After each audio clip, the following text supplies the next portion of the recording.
சங்கரன் கோவிலில் நடைபெற்ற எண்மண் எண் மக்கள் யாத்திரையில் அப்பகுதி எம்எல்ஏ ராஜா சொத்து மதிப்புகளை பாஜக மாநில தலைவர் அண்ணாமலை பட்டியலிட்டுள்ளார். தென்காசியிலே உங்க எம்எல்ஏ யாருன்னு கேட்டா நீங்க ராஜான்னு சொல்றதில்ல.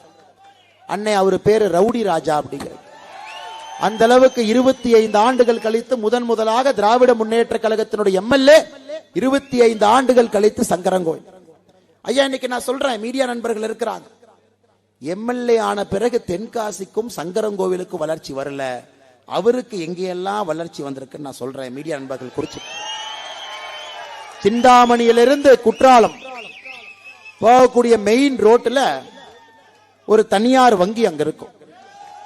அந்த தனியார் வங்கி யார் பில்டிங்ல இருக்குன்னு போய் பாத்தீங்கன்னா அண்ணனுடைய பினாமி பில்டிங்ல 3 கோடி ரூபாய் அந்த சொத்து. அந்த பில்டிங் ஐயா நேர் எதிராக 4 அடுக்குமாடி இருக்கக்கூடிய ஒரு அபார்ட்மெண்ட் இருக்கும்.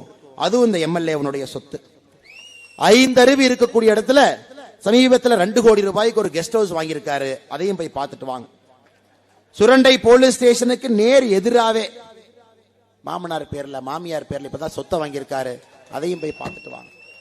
இன்னைக்கு எம்எல்ஏ அவர்கள் சங்கரன் கோவிலுக்கு வளர்ச்சி கொண்டு வரல, உங்களுடைய குழந்தைகளுக்கு வேலை வாய்ப்பு கொண்டு வரல, உங்களுடைய விவசாய நிலத்திற்கு தண்ணீர் கொண்டு வரல, அவர் சொத்து வாங்கிட்டு இருக்காரு.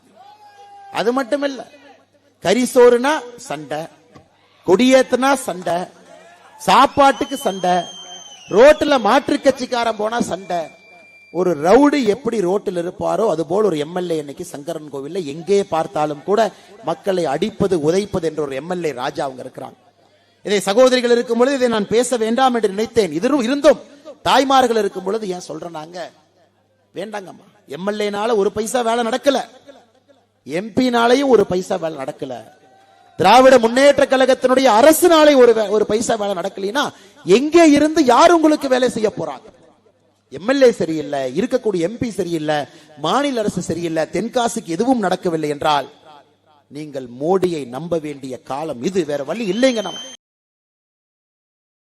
செய்திகளை உள்ளது உள்ளபடி தெரிந்து கொள்ள ரெஃப்ளெக்ட் நியூஸை சப்ஸ்கிரைப் பண்ணுங்க.